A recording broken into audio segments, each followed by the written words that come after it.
Oi, gente. Tá um dia bonito, mas tá meio friozinho. Pelo menos aqui em casa já começou a esfriar de novo. Mas mesmo assim eu queria estar aqui fora. E é um prazer estar com vocês. Nós vamos olhar até a próxima pausa do Salmo 62 hoje, porque o meu plano continua sendo esse. Aliás, não tô buscando ser muito profundo e muito detalhista de propósito. Né? Além só da primeira frase que a gente viu, que é a minha alma é o silêncio em si para ti, Senhor, estou tentando usar só a NVI e prestar atenção a detalhes, porque vocês também podem fazer isso, né? Eu não quero que ninguém fique pensando, mas se eu não tiver um monte de comentário, eu nunca vou aprender nada da Bíblia. Isso é mentira, tá? Você não precisa dessas coisas. Enriquecem, acrescentam, sim, mas você pode fazer um estudo profundo e excelente sozinho com sua Bíblia e o Espírito Santo falando com você, tá? Então, só um lembrete, uma exortação, tá? Nós vamos olhar então os versículos 5 a 8. Descanse somente em Deus, ó minha alma. Dele vem a minha esperança. Somente Ele é a rocha que me salva. Ele é a minha torre alta. Não serei abalado, a minha salvação e a minha honra de Deus dependem. Ele é a minha rocha firme, o meu refúgio. Confie nele em todos os momentos, ó povo.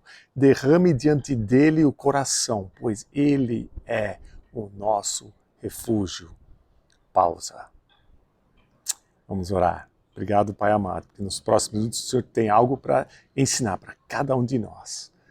Possamos ouvir a sua voz mais uma vez hoje, em nome de Jesus. Amém. Então, que estrofe linda dessa música, né? Muito bacana. E note primeiro como os primeiros dois versículos dessa parte são bem semelhantes aos versículos 1 e 2, né? Que a gente viu a semana passada. A minha alma descansa somente em Deus, dele vem a minha salvação. Somente ele é a rocha que me salva. Ele é a minha torre segura, jamais serei abalado. Então, lembre também de como terminou a primeira estrofe, falando sobre pessoas enganosas e más, que tinham o propósito de derrubar, de mentir, que eram falsos, abençoando com a boca, mas amaldiçoando no coração, né? Além do lembrete que ficava, como eu falei no final da semana passada, sobre a importância de manter o foco exclusivamente em Deus, seja qual for a circunstância, né? Porque ficava aquele eco naquela primeira pausa onde terminava falando sobre os mentirosos e enganosos. Mas o lembrete com aquela pausa no silêncio voltava ao pensamento deles, ao início de tudo, né? Aí eles poderiam ainda adorar a Deus. Mas certamente a realidade da descrição dessas pessoas ruins podia trazer angústia ou amargura, podia desanimar, podia facilmente tirar o foco deles do Senhor, né? O fato deles serem atacados desse jeito, como o Davi estava relatando. Por isso é muito legal notar também as diferenças sutis, mas evidentes, entre os versículos 1 e 2 e os versículos 5 e 6. Porque mudou só um pouco o ângulo que a gente vê as coisas, para revelar mais um detalhezinho que nos ajuda ao pausarmos no final do versículo 8, né? E refletirmos novamente.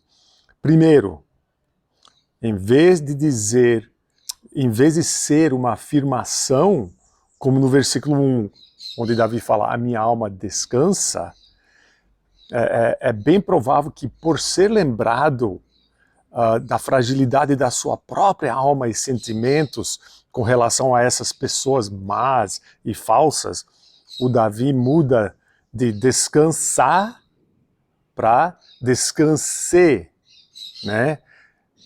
Em vez de ser uma afirmação, é uma exortação. Davi está falando consigo mesmo e se exortando. Segundo, é legal também ver no versículo 5 que ele substitua a palavra salvação, do versículo 1, com a palavra esperança, né?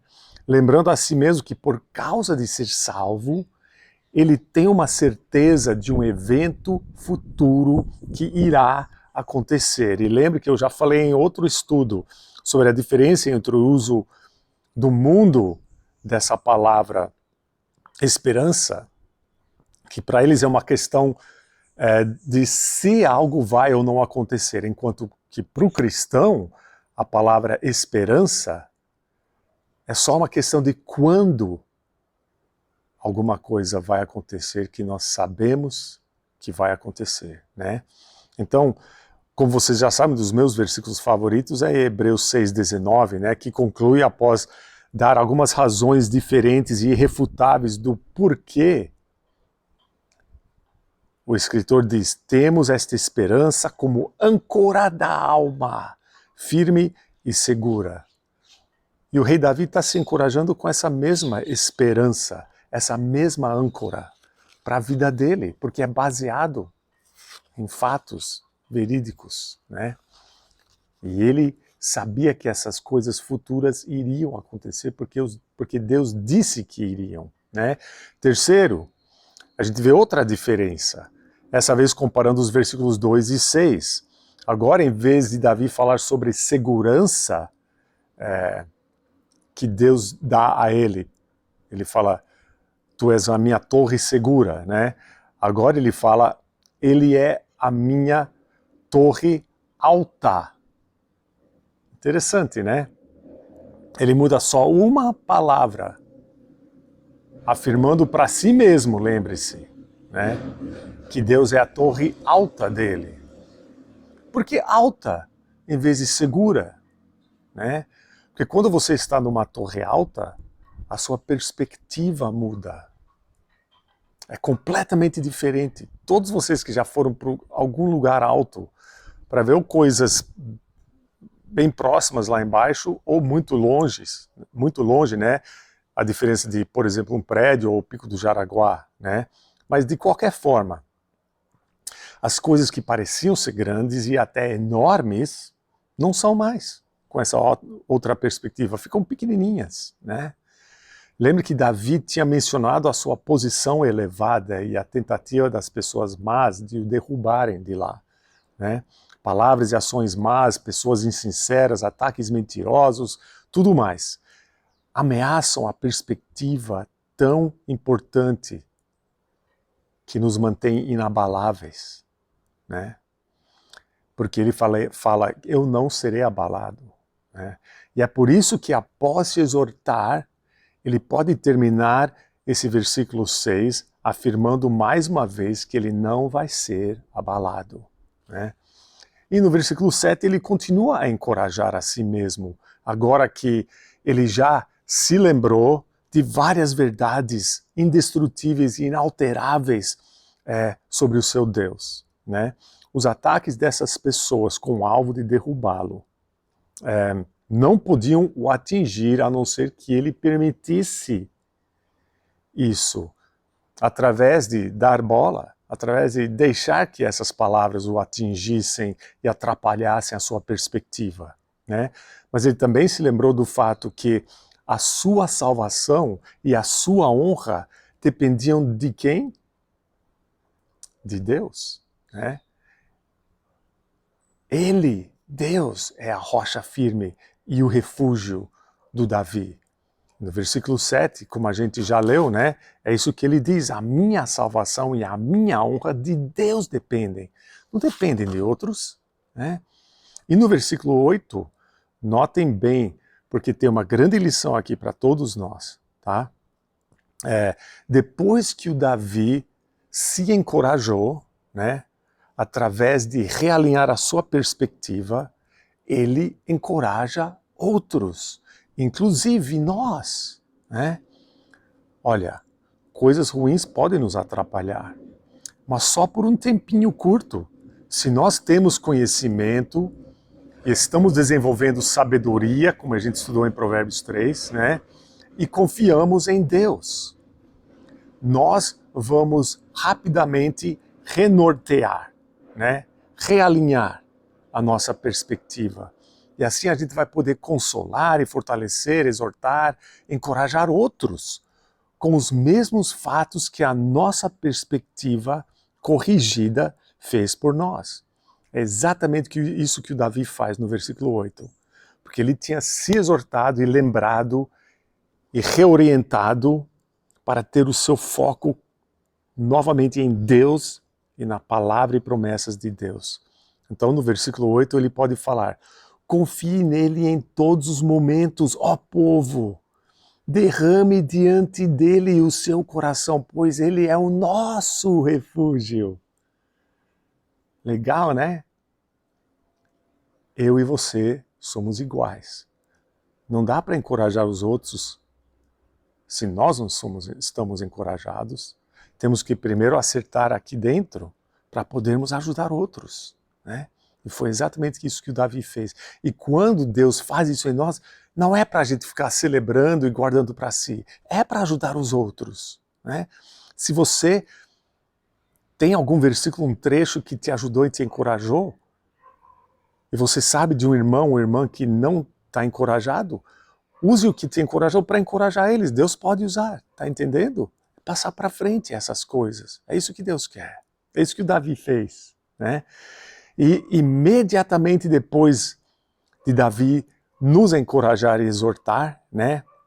Falando, ele é o nosso refúgio, Deus novamente diz: opa, pare, não cante mais, não leia mais, pause e reflita. E é exatamente isso que a gente vai fazer agora. E talvez essas perguntas podem ajudar você um pouco, né? Primeiro, você já desenvolveu o hábito bíblico de exortar a si mesmo usando o seu conhecimento de Deus e da sua palavra?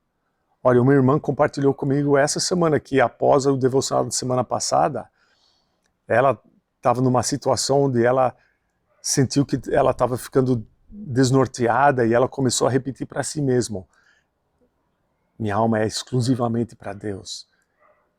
Eu vou adorar exclusivamente a Ele, eu vou me focar exclusivamente nele. E isso a ajudou.